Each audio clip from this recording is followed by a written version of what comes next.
So let's start with the survey then, and just talk about what the options are. And this will be sort of unstructured and conversational with forays into other areas. First of all, the striking thing when you want to study psychoactive drugs and plants and their impact on human culture, and that's really what interests me, is how drugs affect culture. After I went through Jung and Iliad, my next port of call was McLuhan. And I absorbed very deeply the notion that media structure civilizations in ways that the civilizations are never aware of. And Jung, of course, talked about print and manuscript and electronic culture. He did not talk about drugs. But drugs are a form of media because information travels through the drug to the mind. That's a medium of communication. And various societies wear drugs like clothing with no awareness of their existence at all, somewhat in the way that a fish relates to water. So that, for instance, if you're in Dublin, you are swimming in the ambiance of an alcohol culture. You don't have to be drunk to be in Dublin, although it helps, but the entire society is premised on the possibility, you see. The entire society is premised on the possibility. In India, the entire society is premised on the possibility of hashish intoxication, and social mores, building design, everything takes account of this. Cultures don't see this. We do not think of ourselves as a meat, sugar, alcohol culture. People do not walk around saying, oh wow, I'm so high on meat, alcohol, and sugar, I can hardly stand it. But they are. And certain consequences flow from that. So as I make my way through this survey, you need to bear in mind that a culture takes its tone, its clothing, from the drugs that it admits, and you can know a great deal about a culture from the drugs that it excludes, the drugs that it excoriates and fears, because various drugs accentuate and suppress different parts of the psyche. So these are statements about anxiety, about various parts of the psyche. The striking thing when you set out to do a cultural survey like this is you discover that our culture, the culture of Europe, for most of us, some of us are black, some of us are Asian, but largely the roots of American culture lie in Europe. This is the most pharmacologically impoverished cultural area on the entire planet. It has the longest history of disconnection from any kind of ecstatic intoxication. And the cultural forms of Europe, linear, abstract, narcissistic, and promoting of male dominance, are, to my mind, exactly what you would expect in a culture long deprived of the boundary-dissolving, numinous encounter with the vegetable mind. So a lot of the cultural problems we're dealing with are based on the fact that we as Europeans have no place for drugs. We don't really know quite what to do with that. As you move south from Europe into the continent of human origins, Africa, you discover that while Africa supports a tropical ecosystem, which, because that means increased speciation of plants, you would think would indicate an increased number of hallucinogens, Africa is surprisingly poor in hallucinogens. This is not well understood. As we go through this survey, I will make reference to numerous unsolved mysteries in the field. And I always try to do this because I'm hoping that there are graduate students listening who are looking for research topics. And there are numerous research areas where important work can be done. One of them is this question of the poverty of hallucinogens in Africa. Why? Does it have something to do with the extreme length of time that Africa has been subject to human impact? Probably. Because Africa is species poor generally for a tropical continent. However, in the interest of thoroughness, there is one hallucinogenic drug complex that should be mentioned because it raises issues that are important for the broader context, and that is ibogaine, or Tabernantha iboga, the so-called Bawiti cults of Zaire and Gabon. Now, this is the psychedelic about which we in the West probably know the least. It has spawned no waves of social hysteria. It has not been the subject of pogroms or media freakout. It's a powerful hallucinogen, and it's not only a powerful hallucinogen, but it has a component of sexual excitation to it, which is ancillary and unusual. If you actually have ever looked into the subject of aphrodisiacs, the truth is there ain't any. There are things which cause genital itching and prolonged erection and so forth, but a true aphrodisiac, a chemical which would impel you to want to have sex, there's nothing quite like that, except this Tabernantha iboga is very interesting. We tend to think of an aphrodisiac because we tend to break our heart away from our genitals as a kind of cold thing, I think. But when you talk to these people who are taking ibogaine, they don't talk about aphrodisiac. They say this causes open-heartedness, one-heartedness, they call it. And one-heartedness is what they are striving for in the Bawiti cult, and they achieve it. And they achieve it, and it allows them to resist cultural incursions by Christian missionaries. Bawiti is the main cultural force that is holding back conversion to Christianity by these people. Fang culture, the people who are using this ibogaine, it's an interesting culture. There's a great deal of anxiety in Fang culture about divorce and relationships between men and women. Divorce is very easily obtained among the Fang, but it's always followed by extremely lengthy and protracted negotiations with the family of the divorced partner about return of dowry. And a huge amount of neurosis and agony and murder and violence goes on over these dowry return negotiations.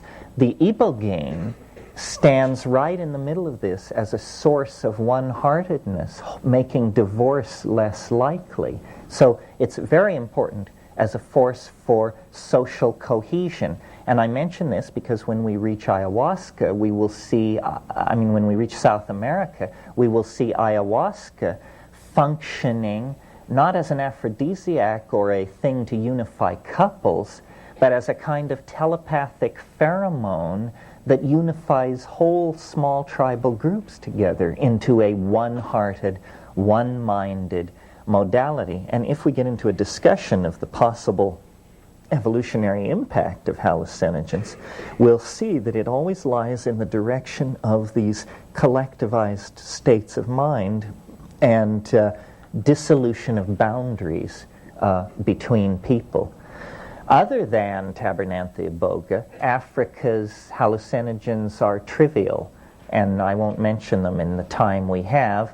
Cannabis is in Africa as well, but cannabis is worldwide now and probably has been for quite some time.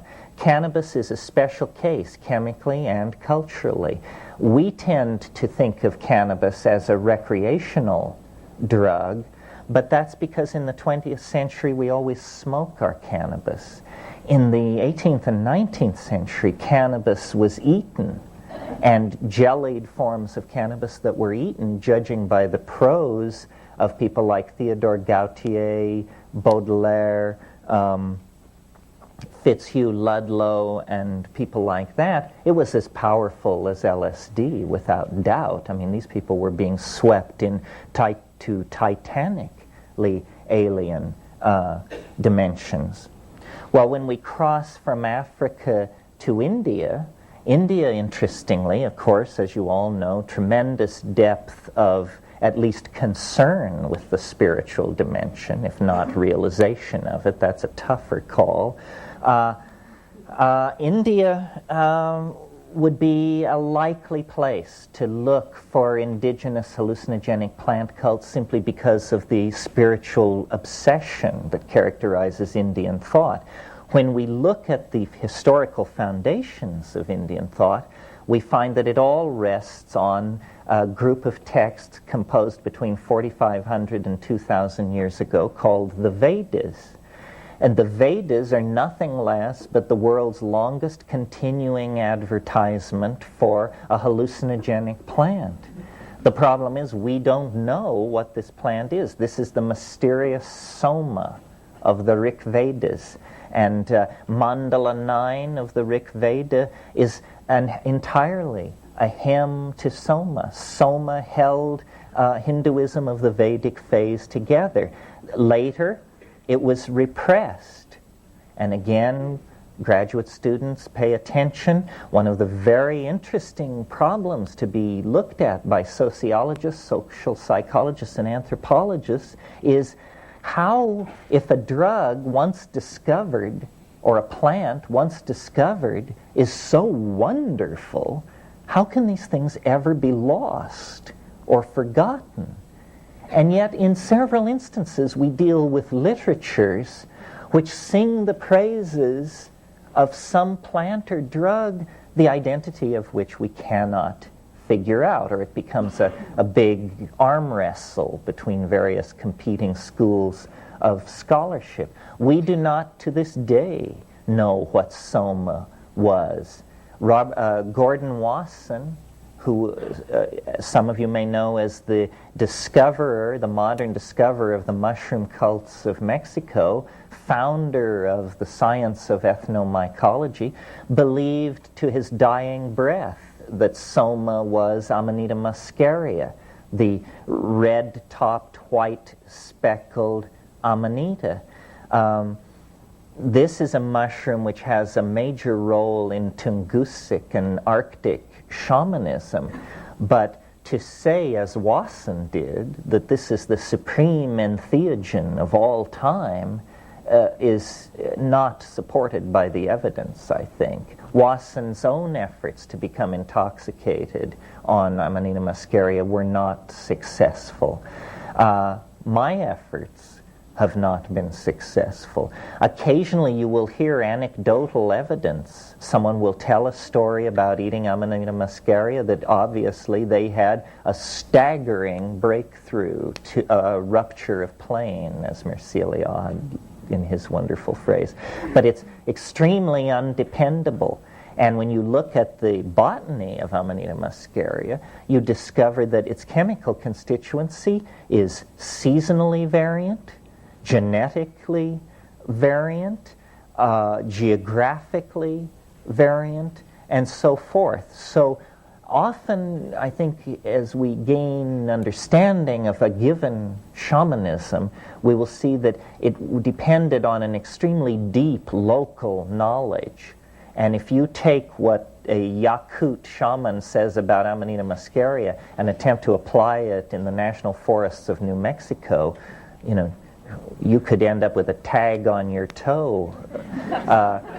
These things this kind of information doesn't travel well. One of the, you know, there are old shamans and bold shamans, but there are no old, bold shamans.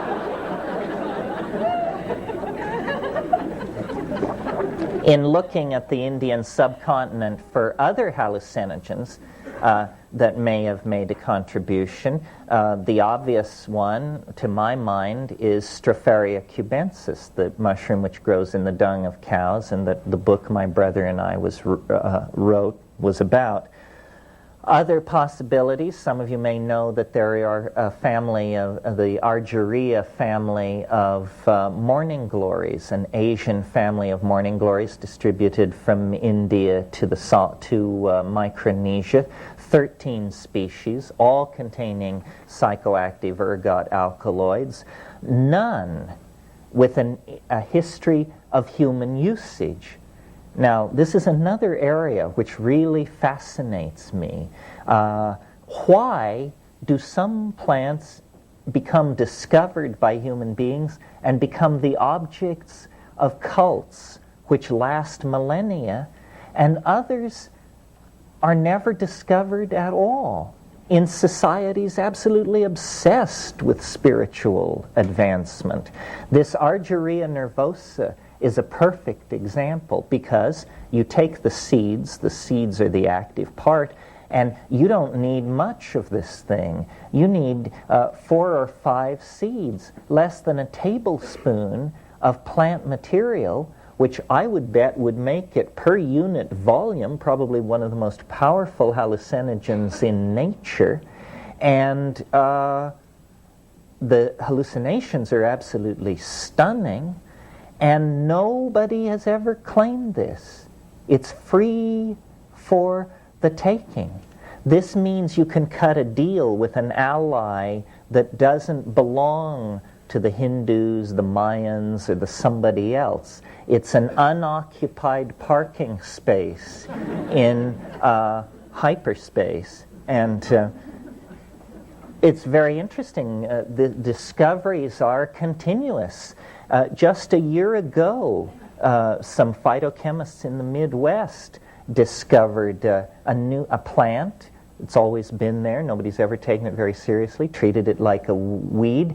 Desmanthus illinoisensis, the Illinois bundleweed. This is suggestive that it's called bundleweed because a medicine bundle is, of course, a shaman's mojo bag, you know. But so bundleweed, 6% by dry weight, N,N-dimethyltryptamine, the largest concentration of DMT in any plant, and unclaimed by native peoples, unknown to the folk medicine of the North American Indians as far as we can tell. Well, so this is very interesting. Continuing our survey, since we're now somewhere on the Eurasian continent, we should mention Papaver somniferum, the opium poppy. With cannabis, this is probably the oldest human narcotic known. In the later phase of Minoan civilization was entirely based on opium, on the use of opium. And in fact, when Michael Ventris translated the tablets, the Linear B tablets, they got these tallies, and they thought at first that the symbol for opium must be the symbol for wheat, because the tallies were so huge of the stuff being moved and sold. And then when they sorted out, they realized, no, for the last 1,000 years of its existence, the Minoan civilization drifted deeper and deeper into an opium narcosis that was its way, I think, of anesthetizing the pain of the death of this last outpost of the goddess religion, because that's what it was. It was a cultural anachronism. While Asia Minor had gone over to god-kings, city-states, and bronze-tipped spears, the people of Minoan Crete had kept the old archaic religion that came out of Africa. And then in the last gasp of that Minoan culture, those mysteries were handed on to the mainland of Greece and became the mysteries at Eleusis and other cult sites. it was said by the commentators, contemporary commentators of the Hellenistic world, the rites practiced in secret at Eleusis are practiced in public at Knossos. And this was the difference, the going underground of the old proto-Minoan mother religion. In modern times, we have a horror of opium. People are amazed that I even mention it in the same breath, but it doesn't hurt to remind ourselves that this virulently addictive substance, opium, was not even noticed to be addictive by anybody until 1627, when the English physician John Playfair, for the first time, commented that opium, once taken over a long period of time, then there would be a requirement that it be taken throughout life. We're right in the middle of a drug war at the moment, and it's interesting in that context to notice how the goals of drug wars can change. 100 years ago, the British Navy was involved in what was called the Opium Wars in China. Very few people in the modern world have bothered to inform themselves to find out that the Opium Wars were about the right of the British government to deal opium. The Emperor of China did not want opium dealt in the ports of China, and the British government used cannon to enforce their desire to sell opium in the ports of China. Why were the English trying to sell opium in the ports of China? Because the tea trade had collapsed through overproduction, and they were stuck with all these tea ships. They had created a whole global infrastructure for the sale of tea. When the market fell out on tea, they just turned to opium. They grew it in Goa, and they sold it in China. And this was government policy less than 120 years ago. Okay, well, moving on then from Eurasia, and I'm sure I'm missing different things, but if I missed your favorite thing, bring it up in the question period, to the North American continent. And the North American continent is, I almost said similarly cursed like Europe, but that's just my prejudice. The North American continent is similarly poor in hallucinogens. There are no very interesting hallucinogens in North America, and North American Indians, North American culture, did not avail itself of this ecstatic plant-induced shamanism. It tended more to go for what's called ordeal shamanism, the Sundance thing where you hang yourself by your pectorals on hooks and stuff like that. I mean, there are other ways to attain these visions. But you see, that absence of good hallucinogens in North America just reinforced that whole beer and woolen and uptight thing that came from Europe. The only major hallucinogen to have a role in Native American culture is, of course, peyote. And many people, without informing themselves, imagine that peyote is something which goes millennia into the past, and and this is absolutely not true. Peyote use may well be less than 1,000 years old among Native Americans. When you go back into the old graves and the old burial sites in the Rio Grande Valley and south, you don't find peyote. What you find are the beans of Sephora secundifolia.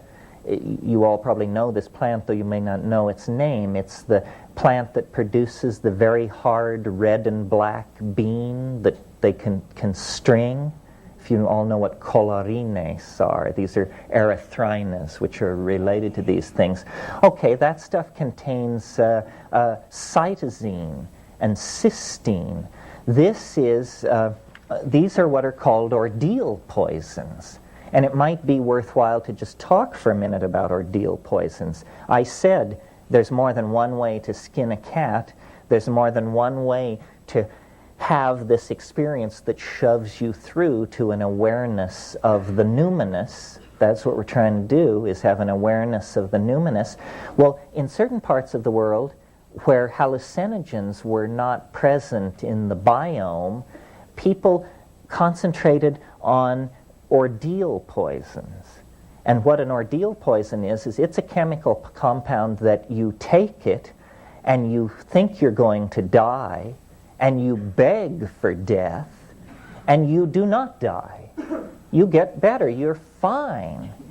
And you're so damn glad to be alive that you undergo an abreaction. You get straight, you shed some of your complexes, and you turn over a new leaf, is what it is. Well, in Madagascar, these ordeal poisons have been brought to a high state of perfection. Also in Malaya, there's a poison complex that replaces a hallucinogenic drug complex, and these are horrific poisons. So what apparently was going on in the Rio Grande Valley was, after centuries of this Sephora secundifolia cult, someone discovered peyote and said, my God, thank God. And then the other plant, which was big in the Southern California, northern Mexico, and across the Southwest, were the tropane-containing daturas, the so-called Tolach religion of Southern California.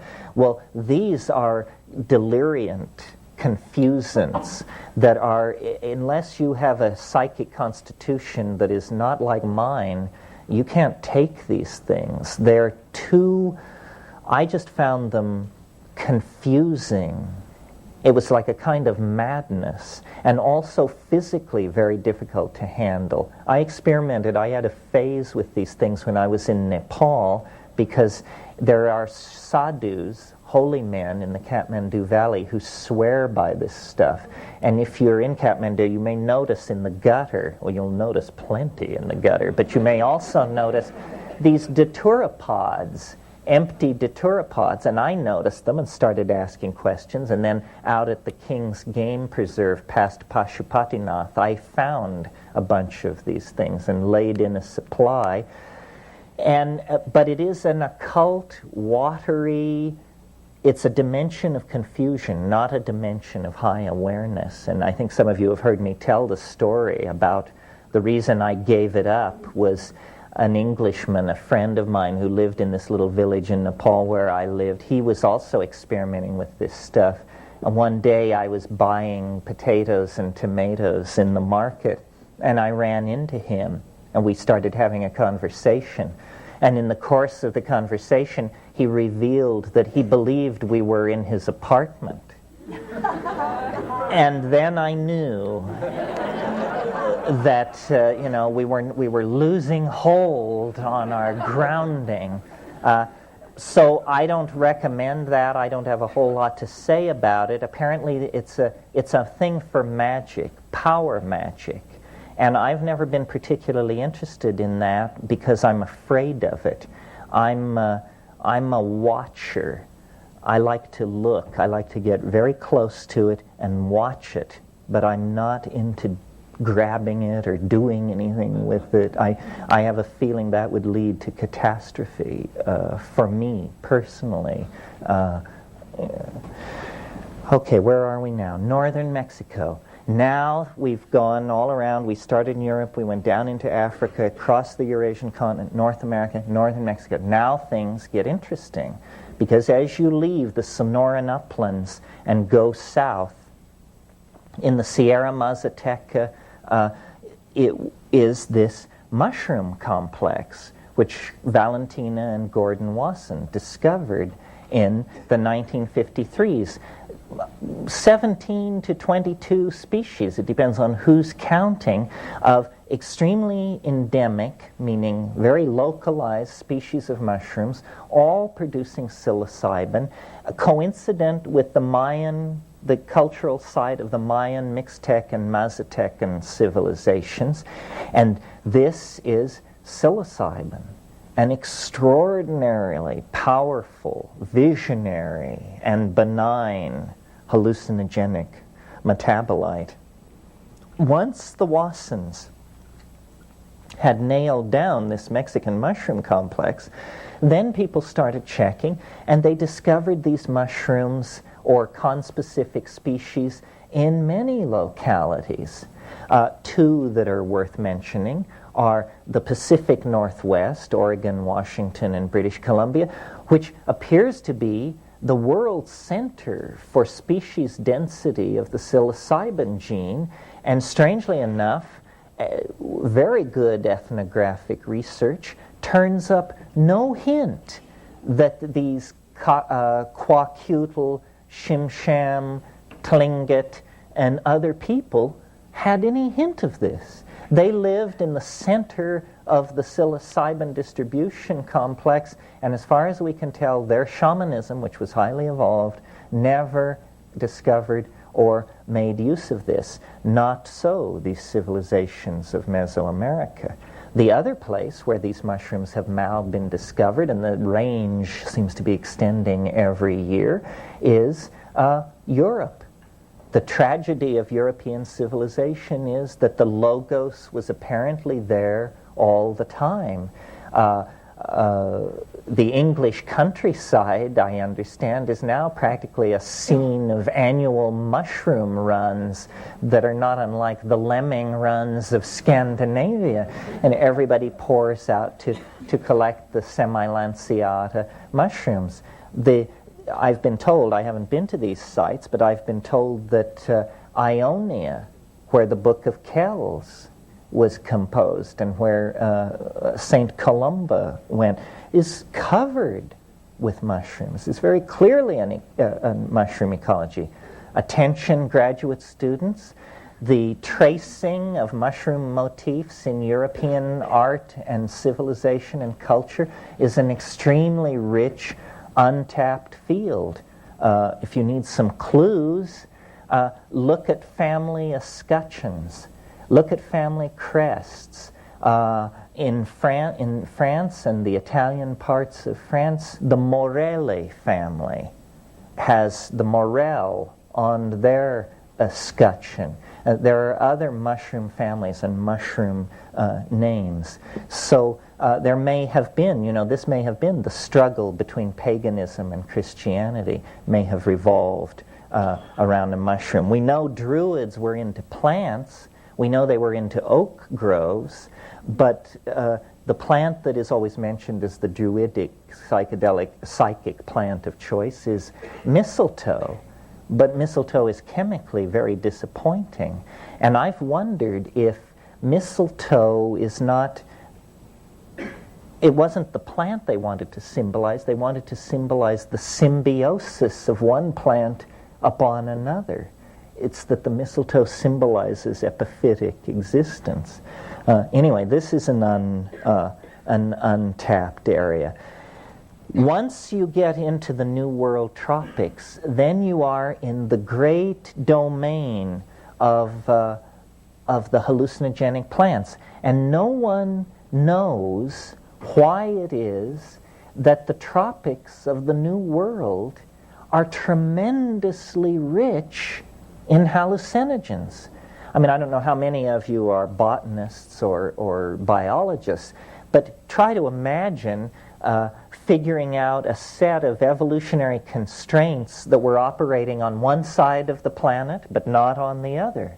When we take, for instance, the jungles of southern Colombia and compare them with, let us say, the jungles of New Guinea, these are both continental floras, both equatorial, both climaxed at a species-rich climax, and one has dozens of hallucinogens in it, and the other has none. None. This is not well understood. I mean, theories range as wildly as, obviously, that South America must be where the flying saucer landed. And, that's where the genes were seeded. I confess I'm not sure why it is. At first I thought that it had to do with the extremely primitive state, so-called primitive, the extremely archaic state of culture in the South American jungles, that they represent a real Stone Age culture, where when you go into Indonesia, it may look primitive to you, but the Dutch were there before the English arrived in North America. It has had centuries and centuries in which these things could be forgotten. But of course, then come the botanists who care nothing for ethnographic data and who simply carry out plant surveys and chemical analysis of plants. They can't find these hallucinogens either. So this is a great mystery. In the tropics of Mesoamerica and the equatorial tropics of the New World, there's a vast panoply of hallucinogens, not only the mushroom complex, but then also this ayahuasca or yahe complex that we've referred to several times. This is a huge jungle vine. And as we cross into the yahe area, we also cross an interesting barrier, because we move from plants, single plants, which are hallucinogenically active, into the realm of preparations. We're on the threshold of the concept drug here, because what ayahuasca is two plants which are not active unless brought into combination with each other. One plant contains a monoamine oxidase inhibitor, and the other plant contains DMT, which would be destroyed in the gut if taken orally, unless it were taken orally in the presence of an MAO inhibitor. Well, this was not understood by Western pharmacology until 1956, but it was understood by Amazonian shamans millennia ago. So they bring these two things together, and by varying the ratio between the plant containing the beta-carbolines that inhibit MAO and the plants that contain DMT, they can intensify or de-emphasize the visions. Well, most of the hallucinogens in the Amazon basin run on tryptamine of some sort, usually DMT. In the upper basin of Colombia, Ecuador, Peru, like that, you get these yahe ayahuasca beverages. These are things you drink, and then it comes on. You have these outlandish trips. As you go down into the lower basin, the Banisteriopsis cult gives way to these snuff cults, Ibina and Niopo, depending on the languages. These don't depend on an MAO inhibitor for their activity because they're absorbed through the subnasal mucosa, which is an extremely effective way for getting drugs into the system. The problem with that complex, the snuff complex, is that we are just physically such delicate and wimpy people that we can't stand that route of drug administration, because what they do is they toast these seeds of Anodonanthera peregrina, this huge leguminous tree which is the source of the seeds. They toast these seeds and powder them, so what you get is a kind of rough cross between sawdust and charcoal, and then they have a hollow tube about this long, and they load it up with this stuff, and you squat down and put the tube into your nostril, and your friend, not you, because you would not do it hard enough. Your friend then takes a huge breath of air, and it's just like being hit in the face with a 2x4. I mean, it's like being hit in the face.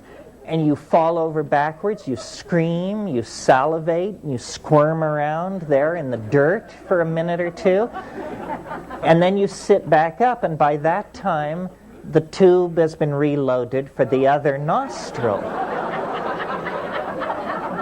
And then, and your eyes, your sinuses can't believe what's happening to you. So you have to sort out this whole sinus shock, which is going on in parallel with then an evolving strange state of mind, which is beginning to take over and clarify everything. And then there are numerous minor variations on these themes.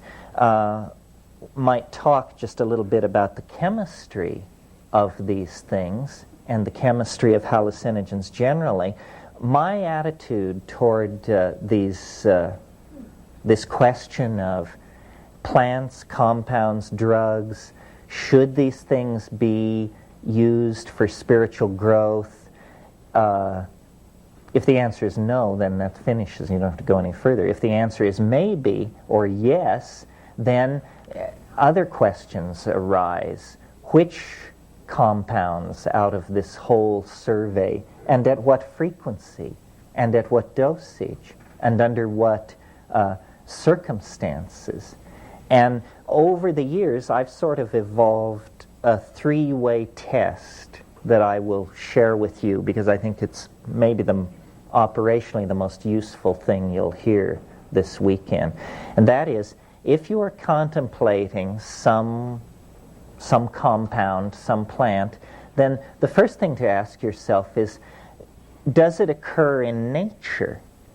Does it have some tangentiality to what is already existing? Because obviously what exists, that's nature, has undergone some vast winnowing process out of the set of all things which might exist.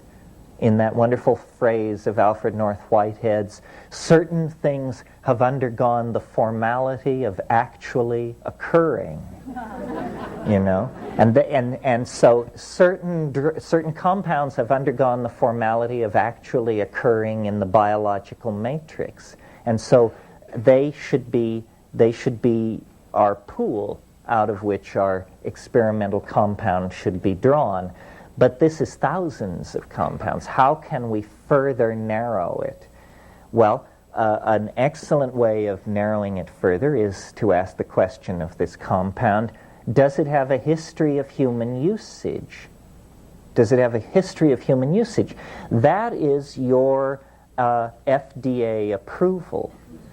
Because if you can point to a tribe of people who have been taking this plant or mushroom or whatever it is for millennia, and they don't have miscarriages, tumors, cataracts, blindness, Down syndrome, 8 fingers on the left hand, or whatever it is, then you can be fairly confident that this thing is benign, that these people have observed its action on pregnant women, the elderly, those with, and that it has passed that test.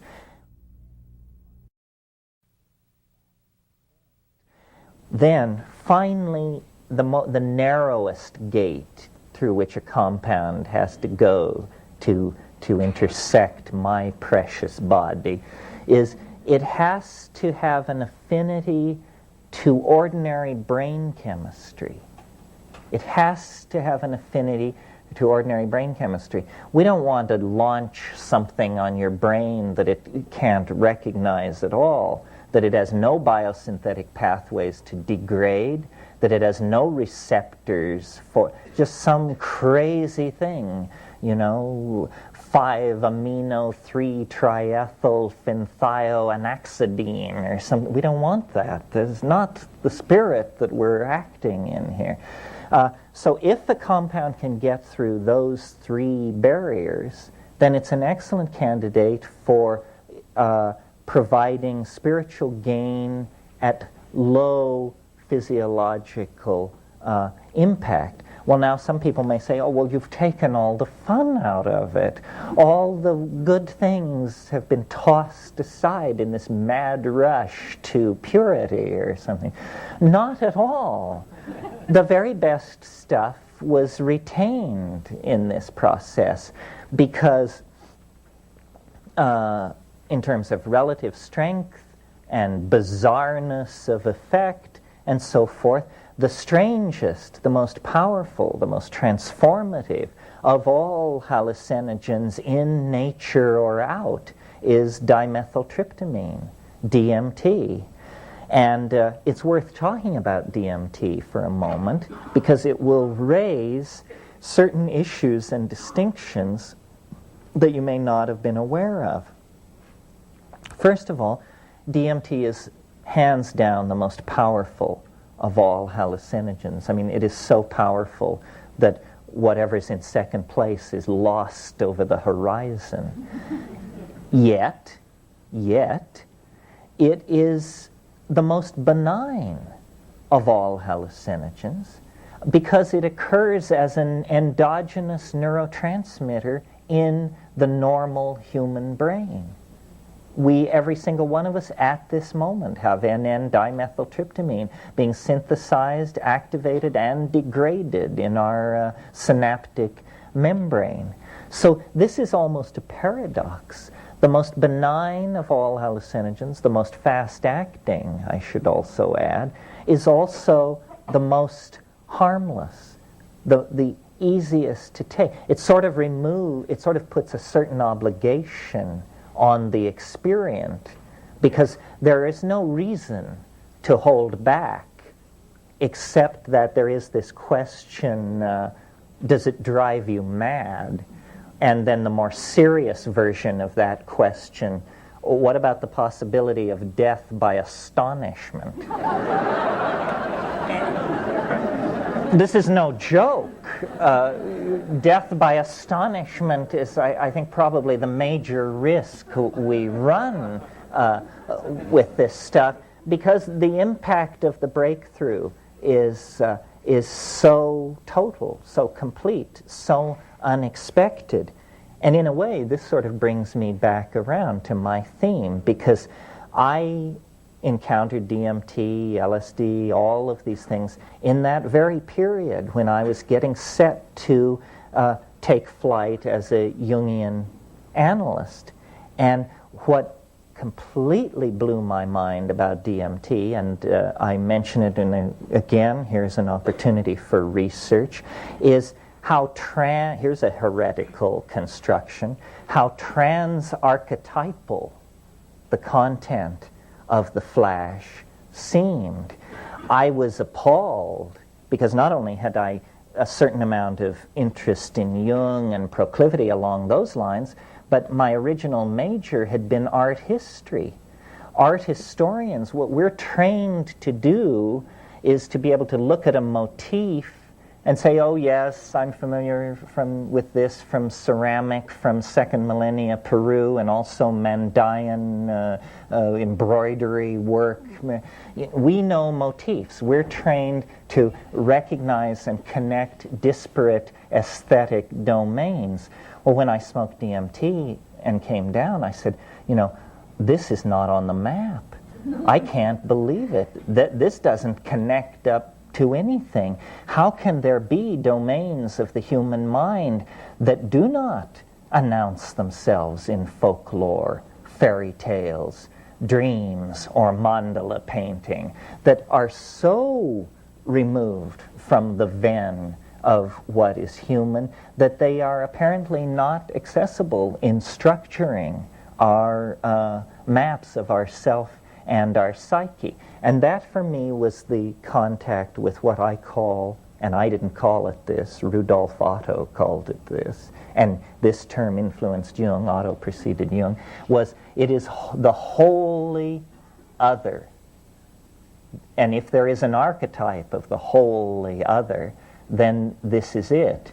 But perhaps the wholly other transcends the archetypes. This may explain to some degree Jung's interest in Gnosticism, especially the Valentinian school of Gnosticism, which holds, that there is a higher and hidden Father, all God, who is outside the machinery of cosmic fate.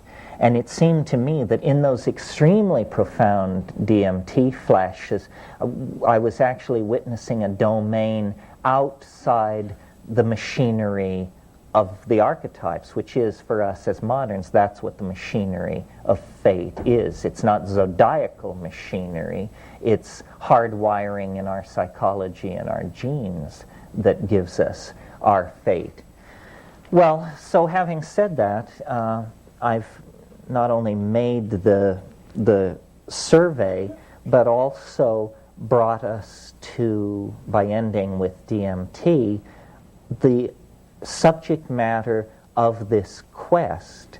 And I want to make it clear, I speak about the power of the psychedelic experience because I think people should be informed of their birthright. And I feel very antsy around the notion that someone might go from birth to the grave without ever having a psychedelic experience. It makes me as antsy as the notion that somebody might go from birth to the grave without having a sexual experience. It's a strange kind of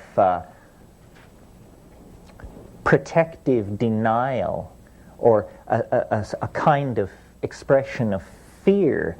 This is our birthright.